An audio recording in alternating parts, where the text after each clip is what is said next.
I'm about to stick a knife in the heart of every food snob in the world because I'm about to use tinned fruit in a dessert. Yes, it's a weird thing because a lot of people get very upset about the idea of tinned fruit, but it's a fantastic shortcut for this recipe and makes one of the most beautiful baked puddings you'll ever eat. So let's make some chocolate and pear pudding on the One Pot Chef.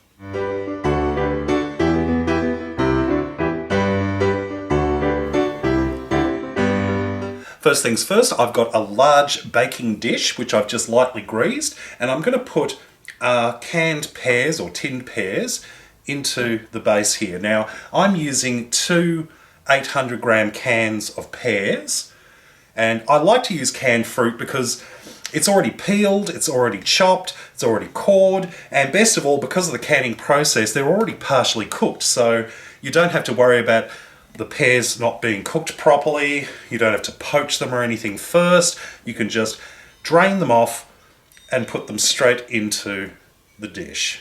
Perfect. And you can set our pears aside for a moment while we work on our chocolate sponge pudding mixture. First things first, I'm going to sift 2 cups of self-raising flour. Now, if you don't have self-raising flour, you can use plain flour and add in 2 teaspoons of baking powder. I'm also adding in half a cup of cocoa powder. We're just going to sift those through. I'm also adding in 1 cup of sugar. I'm using superfine white sugar, but you could just use regular white sugar if you like, and just mix those together. Next, I'm adding in 150 grams of butter, which I've just melted, 2 teaspoons of vanilla extract. I'm not measuring, I'm just chucking it in, and 3 beautiful eggs.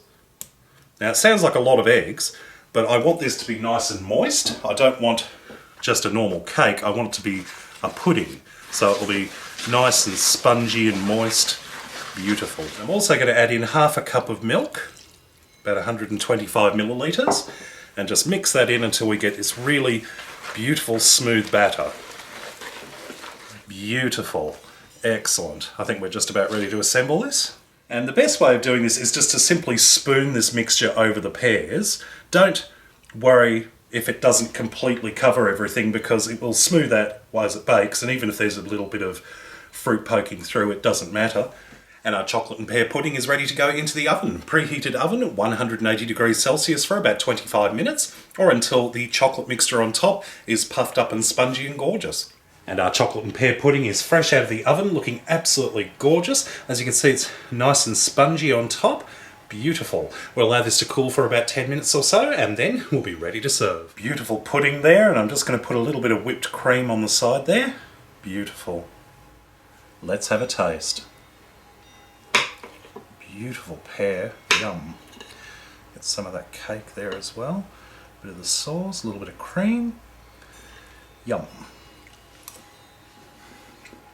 Mmm. Oh. That is divine. The pear is beautifully warmed through. You got that lovely sort of moist, spongy, almost saucy cake on top. And whipped cream, I mean, come on. Anything with whipped cream's got to be good. Mmm. Yum. Well, I hope you enjoyed this recipe. Check out my videos at OnePotChefShow.com. And until next time, see you later. Well, I hope this puts an end to the food snobs complaining about tinned fruit, because seriously, no one could turn around and say this is disgusting. It is absolutely divine. You would never know it was tinned fruit. Mmm. Yum.